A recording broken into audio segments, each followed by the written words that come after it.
Hi world, this is Tina from Tina I'm speaking about your Mercury, your natal Mercury placements. So if you have your natal Mercury in the astrological sign of Leo, then this is your video. So what is Mercury? Mercury is probably one of the most important planets to study in our natal chart because it tells us how we communicate. And in this world, our identity is to a huge part based on how we communicate and how we express our ideas. We may have a million ideas inside of us, and if we can't communicate them, then what good are they, right? So Mercury and its placement in your natal chart will tell you what kind of a communicator are you, and how is your communication being received by the world, and how are you able to express yourself, and what line of work you can take. But because don't forget, your communication also is a clear pointer to your vocation. It tells you what kind of a profession you can succeed in. So, Leo. Leo is the fifth sign of the zodiac, ruled by the sun. The sun, which is the most glorious object in the skies, in the solar system, and for us, the sun gives us life. So, the sun, Leo is a sign that's been associated with royalty, it's been associated with all things regal, fifth house of children, drama, creativity, uh, self-expression. Uh, the way we fall in love is a sign of romance, of course, the fifth house Leo. So Mercury and Leo are definitely chivalrous lovers. They may like the theatrics of the chase more than they will like you. They like that wooing somebody with their words, and their words are always gallant because, as I said, Leo is a sign that's basically royalty. So they think they are the kings and the queens of the zodiac, so their expression of Mercury in Leo is about, it's grand, it's dramatic, it's theatrical, it's larger than life, their self-expression. Okay, and if Mercury has supporting aspects, then so much the better. But with the Saturn aspect, I have a conjunction with Saturn in my 12th house. This is definitely quite a problematic position because it takes time for you to understand and master communication.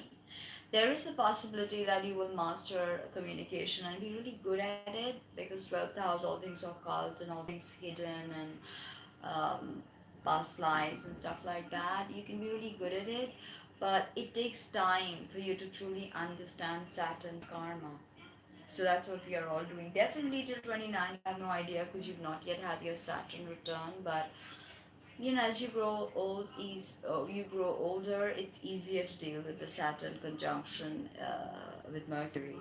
Okay, and with Leo, Mercury Leo, it's going to be everything about them will be over the top. They want attention, and the way they speak, they demand attention. So a lot of orators, a lot of public speakers, a lot of actors, a lot of politicians have this placement again because this is a very boss position of Mercury. If it's a third house or ninth house, then it's really, if it's your 10th house, which is the midheaven, then it's really great. You're out there shining, and you're being dramatic, and people are liking that. You're being passionate. Leo is also the sign of passion and of romance. So Mercury in Leo can be a bit flirtatious. Of course, not the Mercury in Gemini type flirtatious, because uh, that can creep people out more than the Mercury in Leo type, because these people, after all, do want to woo you and sweep you off your feet. Okay, they want you to see them for who they are, and they think they are grand, and they have a huge self-esteem usually. Okay, and even if they have a negative self-esteem, they have overinflated egos that try to counterbalance the situation. But with the Mercury placement in Leo, it's always good to really tap into that artistic, childlike side of you. Don't forget, Leo also rules children, so there's a tremendous childlike, naive, innocent way with Mercury in Leo, because after all, it's about being wide-eyed, about being surprised, about uh, being able to see the sunrise and go like, wow, that's just the most beautiful thing I've ever seen. So yeah, depending on whichever house it is, Mercury in Leo is actually a very, very good position. Gives you a lot of robustness and speech, gives you a lot of creativity when you talk. Uh, and really the theatrics of it, the glam side of it, because Leo is also the sign that deals with glam. So essentially, fashion is a great thing with Mercury in Leo. You can be writing about fashion, you can be talking about fashion and the arts. Of course, fifth house is also your creative side. So any kind of arts, from dancing to cinema to all of that. Although cinema is essentially 12th house or Pisces, but I definitely think that a lot of Mercury and Leo people work in the media. A lot of them, and they have this really. It's a very quick thinking. Part of Mercury, a very quick thinking side of Mercury is unleashed with this placement, and you can think of really creative, beautiful. In my case, is the 12th house, so abstraction works really well. Abstraction is part of my creativity, so that's how I work through that, because it's 12th house.